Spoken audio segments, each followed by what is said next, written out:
Racikan Berita. Kedua, kita undang Dr. Muhammad Said Didu. Ya, saya dengar beliau lagi traveling, tapi alhamdulillah masih sempat hadir. Ini Pak Said Didu transit atau sudah sampai? Transit. Oh, transit, luar biasa. Terima kasih Pak Said sudah memperkenankan undangan kami, dan saya kira ini topik yang menarik ya.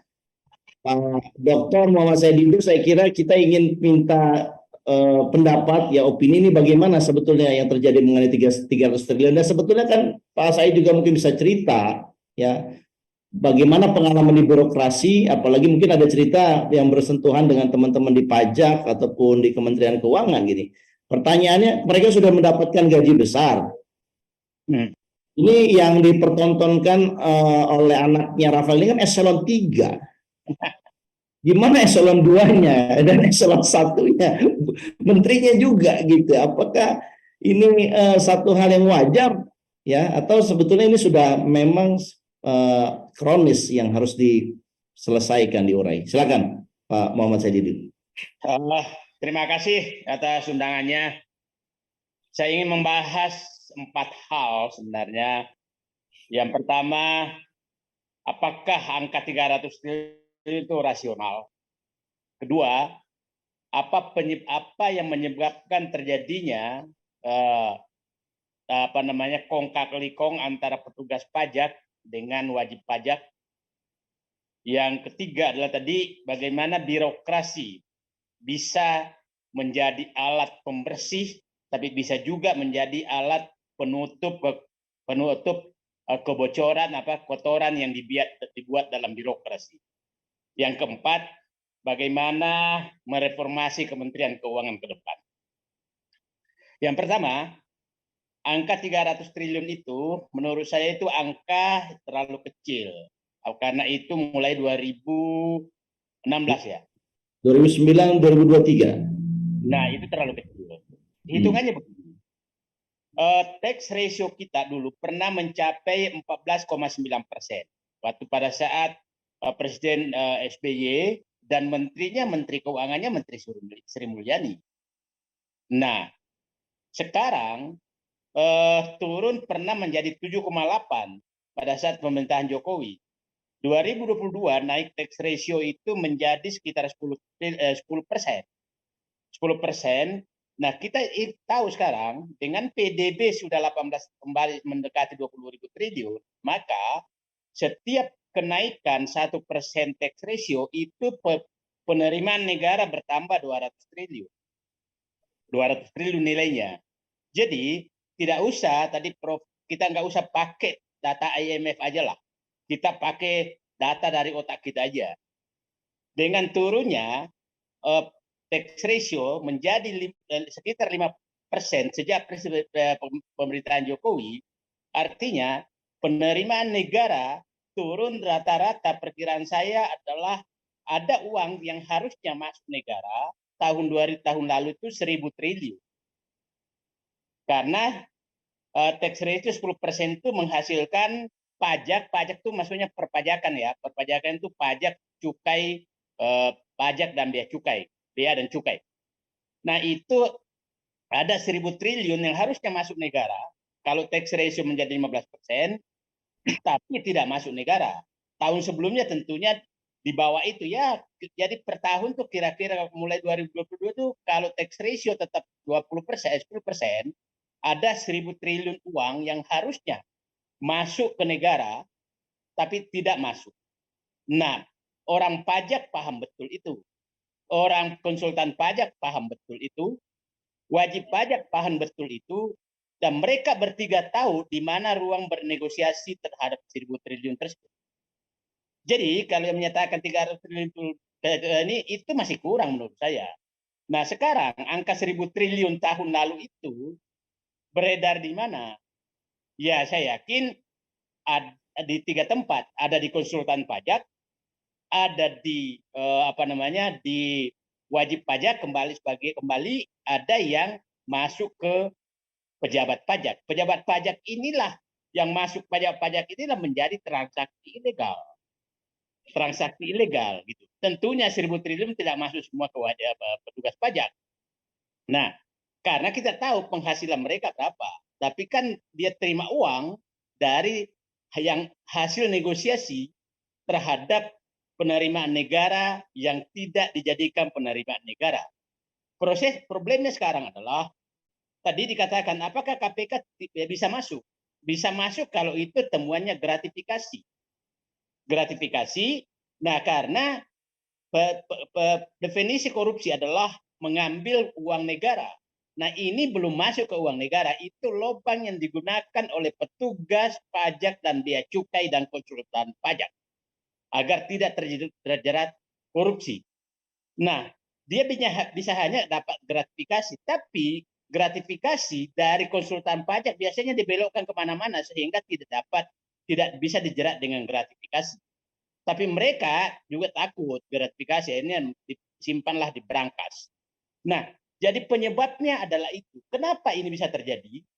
Saya masuk kedua, kenapa birokrasi di Kementerian Keuangan tidak bisa menjadi pembuka aib?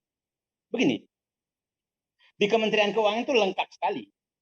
Jadi, memang super power. Penyidik pajak, hakim pajak, itu dibawa Dirjen Pajak. Cukai juga demikian. Jadi kalau ada yang melaporkan ya teman sejawat semua. Nah, di situ juga konsultan pajak yang bermain semua. Jadi ini berat sekali mengikan. Jadi saya ketawa kemarin pada saat PPATK, ketua PPATK datang menghadap kepada tuannya. Pada tuannya saya bilang maksudnya. Kementerian Keuangan itu begini. Saya ini 32 tahun dalam birokrasi. Kita menghadapi orang Kementerian Keuangan tuh, kita seakan-akan posisi terdakwa terus di depan mereka. Karena mereka sangat berkuasa. Dia berikan bintang anggaran Anda, maka tamatlah Anda.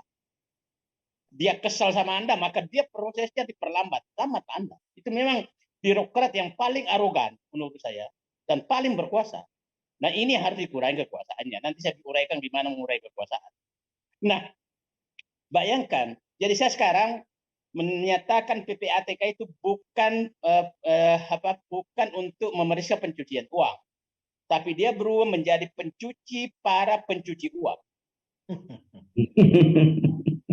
Jadi orang yang pernah melakukan pencucian uang datanglah ke KPK untuk dicuci, maka Anda menjadi bersih dan uang Anda bersih.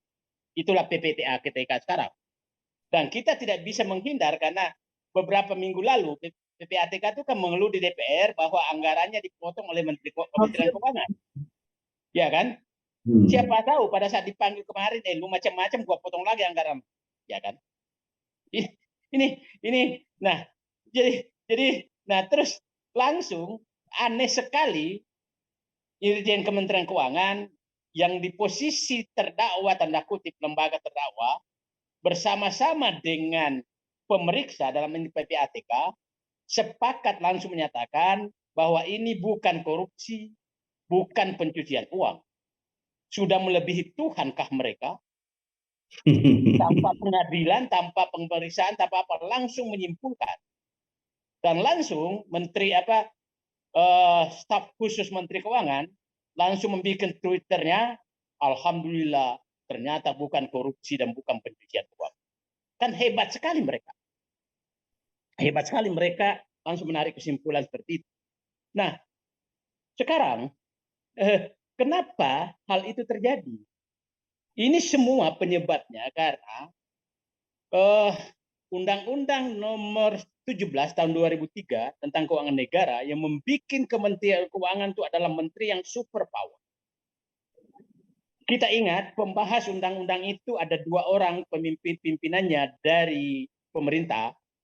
Bersamaan dibahas itulah Undang-Undang BUMN, Undang-Undang Nomor 19 2003 dan Undang-Undang Keuangan Negara, Undang-Undang Nomor 17 2003. Dulu yang memimpin timnya dari pemerintah ada 2, Menteri Pak Budiono yang mewakili pemerintah di membahas Undang-Undang Nomor 17 dan Laksamana Soekardi untuk Undang-Undang BUMN. Nah, apa yang terjadi? Pada saat Undang-Undang Nomor 17 2003 itu Kementerian Keuangan itu langsung menghapus Bappenas. langsung menghapus Bappenas. Tidak ada peran Bappenas sama sekali dalam penentuan anggaran. Saya Pimpro mulai 87 itu kalau kita memohon anggaran itu harus Bappenas yang menentukan. Sekarang Bappenas hilang sama sekali perannya sehingga kewenangan sekarang ada di 3 hal di Kementerian Keuangan. Perencanaan anggaran, penyetoran anggaran, kemudian penyetoran itu pendapatan negara, evaluasi anggaran, dan bagi-bagi anggaran. Itu ada semua di Kementerian Keuangan. Satu orang, satu tangan. Nah, ini di negara manapun selalu terpisah.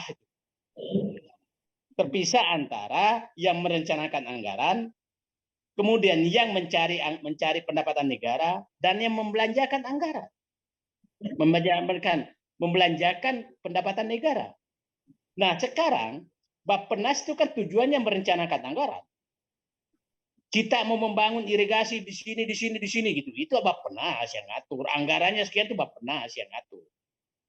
Nah, sehingga dulu DIPA, daftar isian proyek, itu ditandatangani oleh 2 lembaga, yaitu Bappenas dan Kementerian Keuangan. Sekarang hanya Kementerian Keuangan stop. Oke? Nah, jadi saran saya ke depan, ini harus dipisahkan 3 fungsi ini di dalam lembaga negara. Bagian pendapatan negara, mungkin di situ Dirjen Anggaran, Dirjen Pajak, Dirjen Bea Cukai, Dirjen Utang, itu dimasukkan lembaga lain. Apakah badan atau menteri juga nggak apa-apa. Yang mengatur pendapatan negara. Fungsi Bappenas dikembalikan. Perencanaan anggaran itu harus di Bappenas.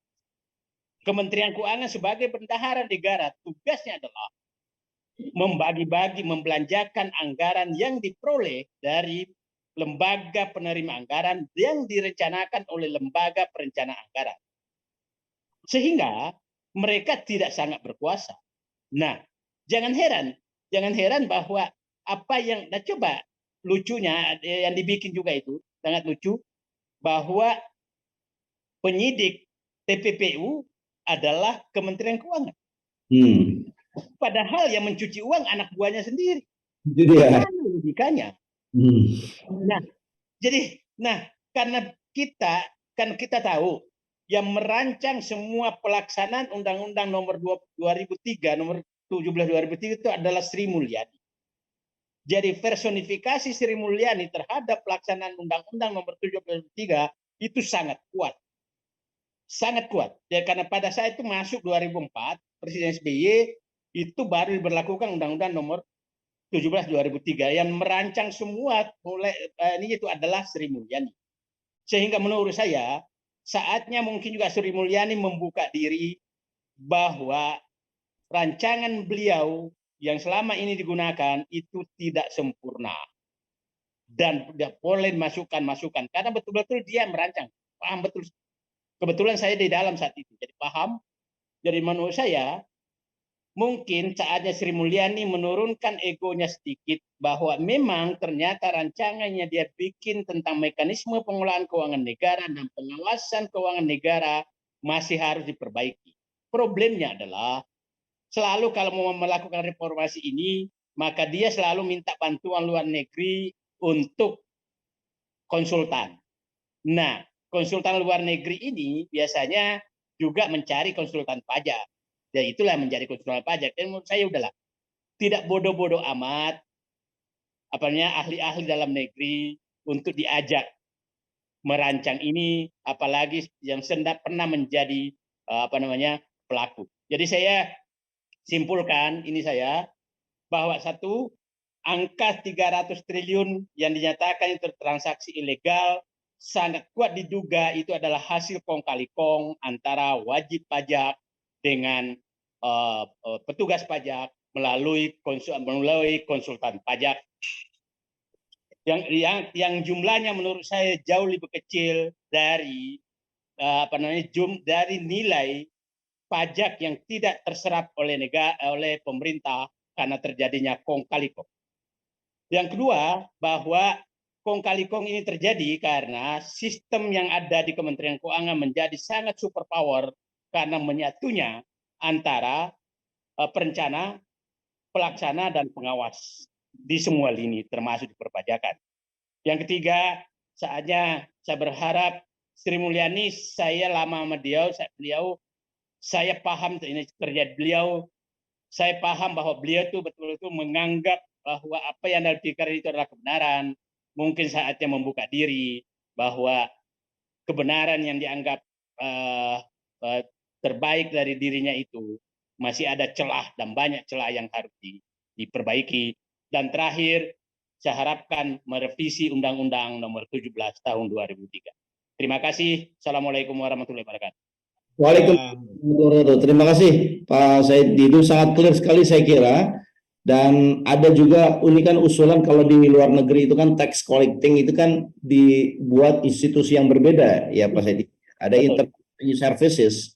Ya. Apalagi kalau melihat dari undang-undang perpajakan, penyidik, penuntut, hakim semuanya itu orang DJP semua, artinya di bawah binaan dari DJP.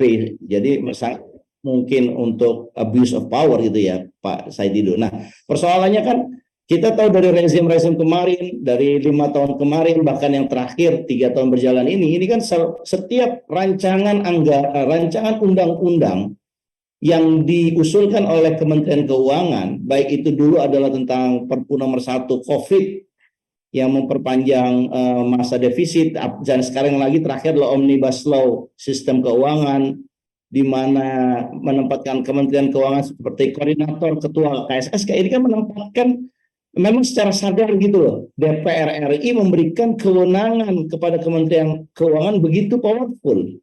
Oke. Nah ini kan udah terkunci dengan ketentuan ya Pak Said Didu bahwa Kementerian Keuangan itu powernya begitu luar biasa. Apakah kita masih punya waktu untuk melakukan reformasi yang di luar dari legal Pak? Karena aturannya begitu.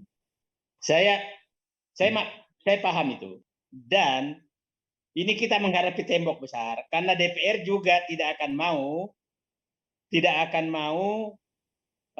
melakukan revisi itu.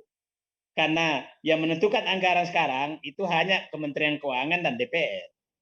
Tidak ada yang lain. Dan bagi-baginya enak gitu karena mereka aja berdua gitu. Jadi dan saya pembahas anggaran hampir 10 tahun, tahu persis bagaimana diskusi tanda kutip antara Kementerian Keuangan dengan badan anggaran. Itu sangat sangat kooperatif tanda kutip. Jadi kalau kita merubah ini hanya bisa diubah kalau presidennya nanti mau merubah.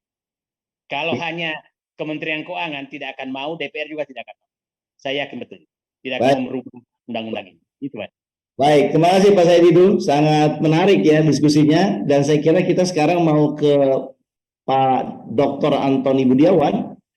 Sebelum nanti kita minta yang hadir di Zoom ini bisa memberikan pendapat, tentunya ada beberapa tokoh, saya lihat dari Mas Sutrisno Bakhir, ada dari Dr. Abdul Malik, dan dari tokoh-tokoh yang lain. Pak Antoni, apakah bisa terdengar Pak suara saya Pak? Iya, bisa. Oke.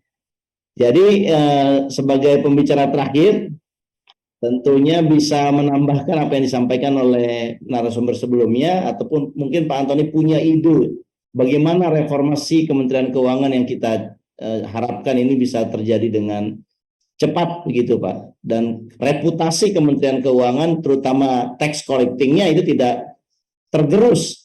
Karena negara ini kalau tidak bisa dibiayai oleh pajak, maka ini bisa kita untuk anggaran pembangunannya bisa terhenti ini. Silakan Pak Antoni. Ya, terima kasih. Ini begini.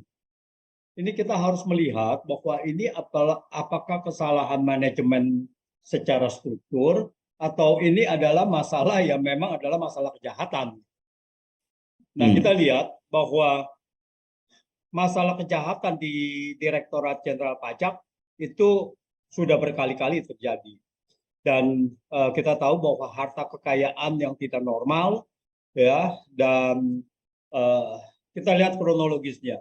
Lalu kemudian ada 69 pegawai yang dikatakan juga mempunyai harta kekayaan tidak normal, sedang diusut, dan kemudian puncaknya adalah 467, lebih dari 460 yang mempunyai harta kekayaan akumulasi transaksi 300 triliun. Nah, lalu kemudian sekarang mau dikatakan bahwa ini adalah bukan kriminalisasi, bukan kriminal, bukan tindak pidana dari pegawai Kementerian Keuangan. Jadi sudah ada pemisahan ini. Ya, jadi di sini adalah yang satunya adalah mengatakan ada tindak pidana yang dilakukan pegawai Kementerian Keuangan, khususnya DJP dan DC Direktorat Jenderal Bea Cukai. Lalu kemudian sekarang mau dibuktikan bahwa ini bukan. Nah, kalau ini bukan, kan nggak ada masalah dengan manajemen keuangan. Nah, kalau ini pidana, ini kenapa bisa terjadi? Bukan karena manajemennya juga. Karena pada saat ini kita lihat adalah dari sidang Angin Praitno Aji, mantan direktur pemeriksaan dan penagihan Direktorat Jenderal Pajak, terungkap bahwa 50% dari fee dari negosiasi dengan wajib pajak, 50% untuk direktur dan kepala subdirektorat.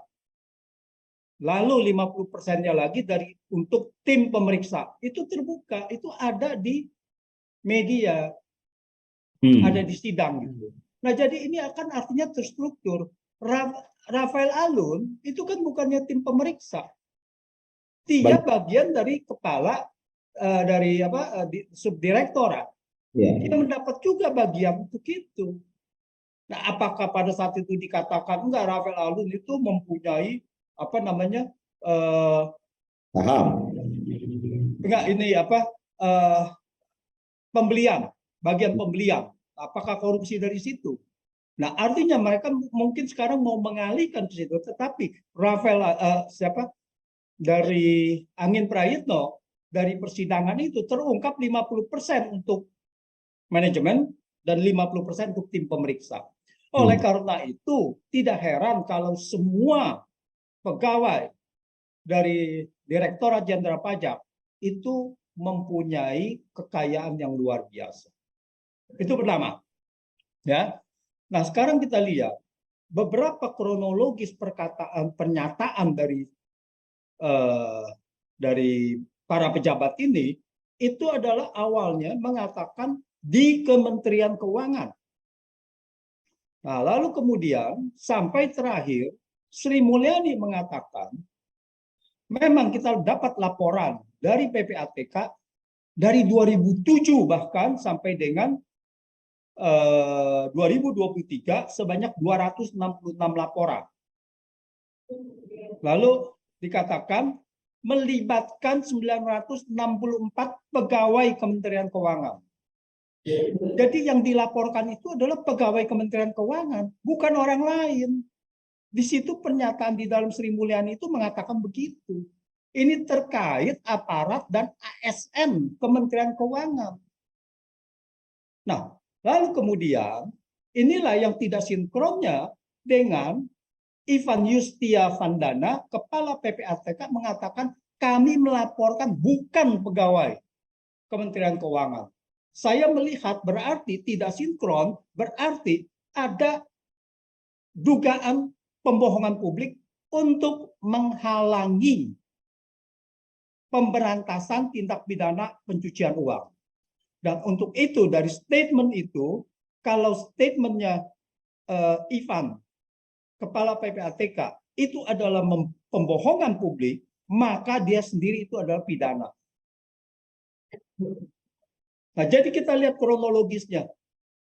Sampai sewaktu Mahfud bertemu dengan wakil Menteri Keuangan, mengatakan ini bukan korupsi, tetapi pencucian uang melibatkan 460 pegawai Kementerian Keuangan.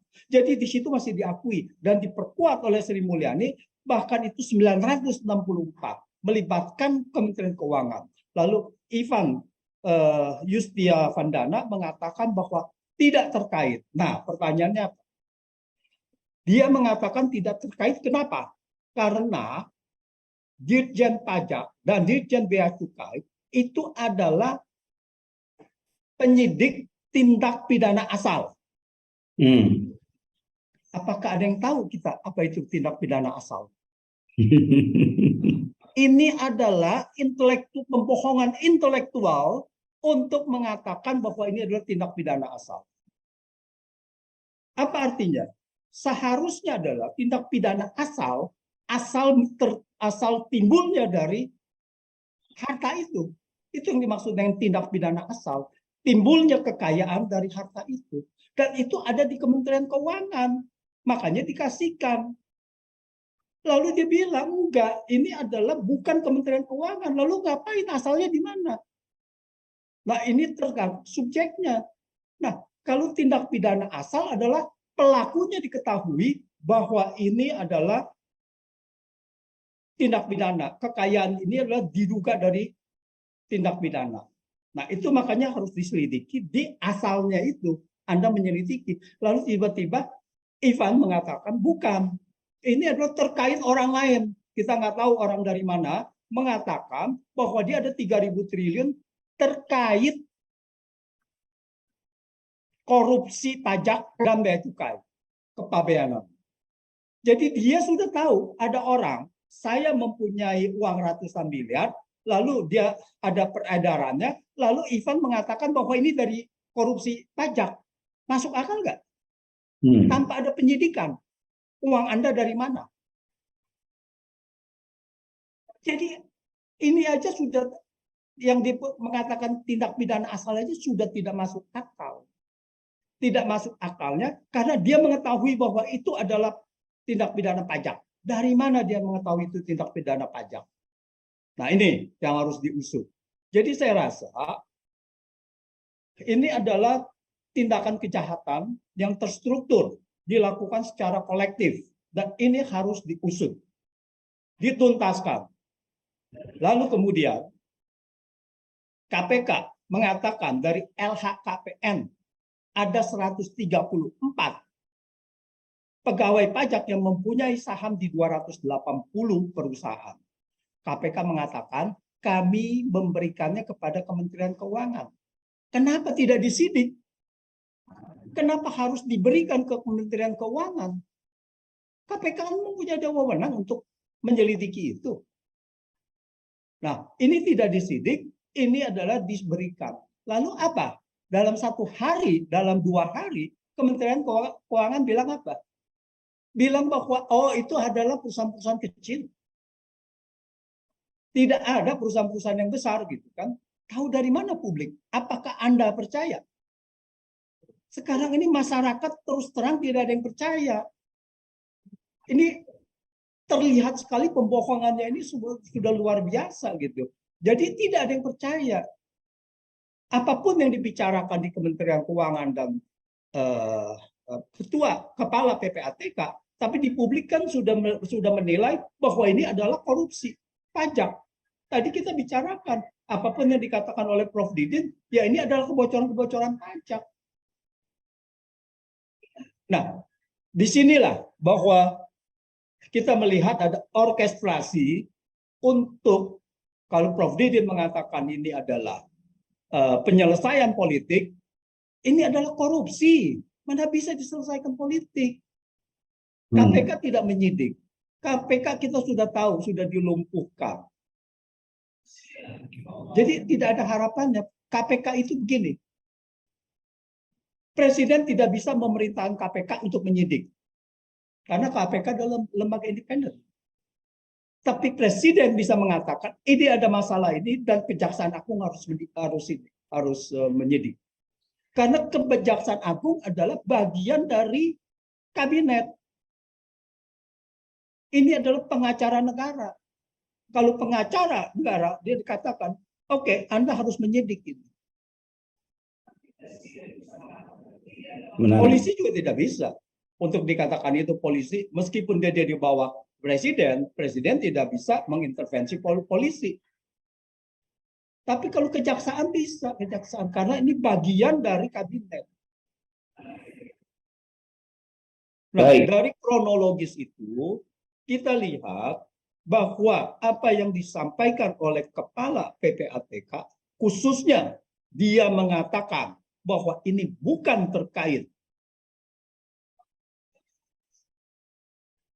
tindak pidana pencucian uang oleh pegawai Kementerian Keuangan ini harus dipertanggungjawabkan sampai urusan ini selesai.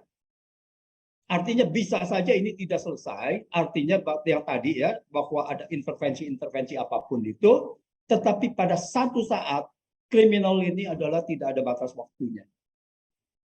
Dan dia harus bisa mempertanggungjawabkan karena dia melakukan tindak pidana menghalangi pemberantasan tindak pidana pencucian uang.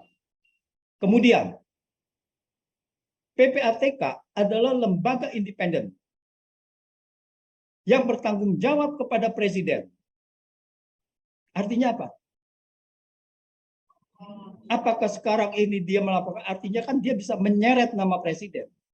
Kalau dia melakukan pembohongan publik tanpa sepengetahuan presiden, lalu dia bisa menyeret nama presiden dalam bahaya. Nah, presiden saat ini mempunyai dua kaki yang dia ini terikat. Satu di PPATK yang membohongi publik, dan satu lagi adalah di Kejaksaan Agung. Kalau KPK tidak melakukan apapun, tidak akan berakhir di presiden. Karena dia lembaga independen. Tetapi kalau Kejaksaan Agung tidak memberantas, itu artinya bisa juga kinerja presiden yang tidak benar. Nah, jadi presiden ini ada dua kaki yang sekarang ini dua-duanya nih nanti akan lumpuh. Dari PPATK membusuki presiden dan Kejaksaan Agung, Jaksa Agungnya tidak mengerjakan apa yang seharusnya dikerjakan. Jaksa Agung bisa melakukan, bisa menindak karena apa? Pasal 69 Undang-Undang Nomor 8 Tahun 2010 tentang pencegahan dan pemberantasan tindak pidana pencucian uang ini yang melahirkan PPATK mengatakan pengusutan tindak pidana pencucian uang tidak perlu dibuktikan dari tindak pidana asalnya. Tidak perlu dibuktikan. Jadi kalau ada seseorang yang dicurigai ada peredaran uang yang mencurigakan, lalu bisa langsung diusut. Dan dari situ justru bisa diketahui pidana asalnya. Jadi bukannya tindak pidana asal dulu, lalu baru boleh TPPU. Bisa juga dari TPPU-nya dulu, pencucian uangnya dulu, lalu kemudian diketahui tindak pidana asalnya. Nah, kenapa saya mencurigai bahwa ini adalah bahwa 300 triliun itu adalah benar oleh di pegawai Kementerian Keuangan. Pertama, sewaktu Angin Prayitno ditangkap, karena kasus korupsi penyuapan dari 3 perusahaan, yaitu Bank Penin, John Lynn Baratama, dan Gunung Madu Plantation. Dari Bank Penin, itu dia katanya mendapat suap 37 miliar. Tetapi begitu dia ditangkap, begitu diselidiki, nilai kekayaannya ratusan miliar. Dia divonis 9 tahun penjara. Setelah dia divonis 9 tahun penjara, KPK sekarang ini sedang menuntut tindak pidana pencucian uang. Karena di sini banyak sekali hartanya. Jadi Direktorat Pajak itu sekarang terkena kasus korupsi penyuapan pajak, dan sekarang TPPU lagi dituntut oleh KPK. Nah, KPK menuntut TPPU-nya tanpa mengetahui pidana asalnya. Jadi dia tidak tahu ratusan miliar ini dapatnya dari mana. Pokoknya Anda ada kekayaan yang jauh melebihi dari ini, yang harta kekayaan tidak normal. Nah, ini yang lagi dituntut. Kan harusnya begitu. Oke, kalau kepala PPATK mengatakan bahwa ini bukan dilakukan oleh pegawai Kementerian Keuangan, kita kasih waktu dalam seminggu dia harus bisa tuntut yang pemilik dari 300 triliun itu. Karena nama sudah ada loh. Karena namanya sudah ada di PPATK dan namanya sudah ada di Kementerian Keuangan. Kalau itu bukan pegawai Kementerian Keuangan, tuntut dalam 1 minggu. Kalau sudah jadi tersangka, umumkan. Kan itu. Iya. Angka 300 triliun jangan main-main. Tetapi 300 triliun ini yang tadi dikatakan oleh Bung Muhammad Said Didu, ini adalah terlalu kecil. Karena kita tahu Rafael Alun yang melaporkan 56 miliar, ternyata dia mempunyai 100 miliar. kekayaan yang luar biasa. Ya. Dan juga perusahaan yang luar biasa, perusahaan properti dan sebagainya. Lalu dikecilkan oleh orang Kementerian Keuangan yang mengatakan enggak, mereka di 200 perusahaan kecil. Kalau dia berani umumkan, perusahaan kecil apa? Siapa yang pemilik itu? Nah, ini adalah upaya-upaya. Kalau sampai dugaan saya benar, ini adalah kejahatan struktur oleh institusi, oleh juru bicara dan sebagainya. Ini negara sudah sangat rusak sekali. Dan kalau kita lihat, ini adalah bukan hanya di Kementerian Keuangan. Kita lihat Kominfo sedang disidik oleh Jaksa Agung dan sebagainya. Banyak sekali kasus-kasus korupsi di setiap kementerian. Belum yang namanya mafia pajak, mafia tanah dan sebagainya gitu. Jadi ini negara, semua kementerian ini sudah ada yang ijon. Ya. Mau dari perdagangan misalnya, bagaimana dengan kuota-kuota ekspor, kuota-kuota impor, dengan pertanian dan sebagainya gitu. Kehutanan juga sudah ada mafia-mafianya juga, yaitu mengalokasikan berapa juta hektar untuk 1 orang 2 orang saja. Nah, jadi menurut saya ini adalah lebih problemnya adalah lebih dahsyat dari sekedar manajemen keuangan di kementerian.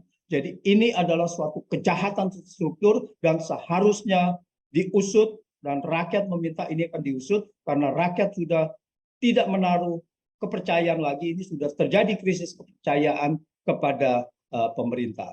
Nah, semoga ini bisa diusut secepat-cepatnya, setuntas-tuntasnya. Terima kasih Bung Ahmad Nur Hidayat.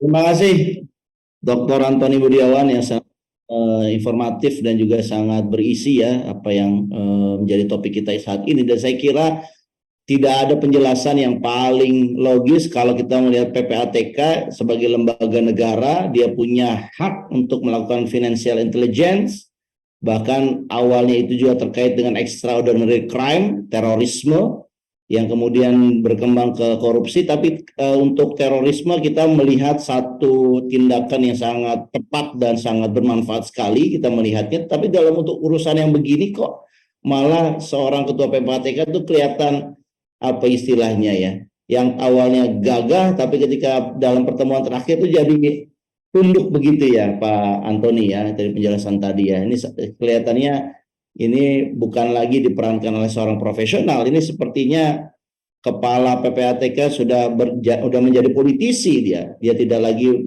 menjalankan sesuai dengan tupoksinya tadi ya Pak Antoni ya. Baik, dia itu satu-satunya lembaga yang mendapat pelaporan transaksi keuangan mencurigakan. Iya. Satu-satunya lembaga. Dia yang mendistribusikan kemana. Dan Kejaksaan Agung juga sudah didistribusikan dan Kejaksaan Agung juga harusnya sudah tahu gitu kan. Ini luar biasa. PPATK satu-satunya lembaga negara, lembaga independen yang mendapat laporan dari institusi keuangan.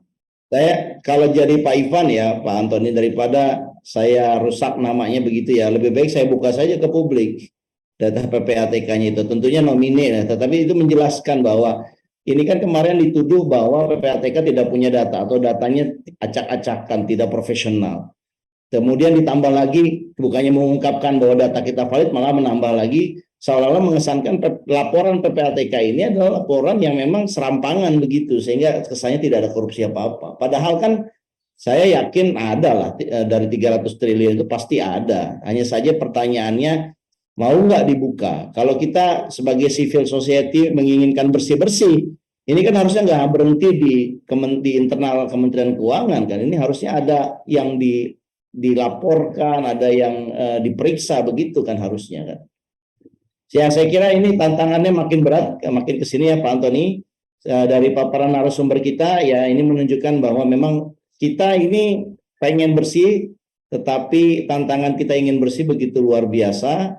Ya, penyebabnya tadi sudah dijelaskan. Intinya adalah kegelisahan kita ini mungkin bisa kita salurkan dengan sesuatu yang konstruktif begitu ya. Bagaimana kita memberikan sumbangsi pemikiran untuk mereformasi, memperbaiki apa yang sedang kita hadapi.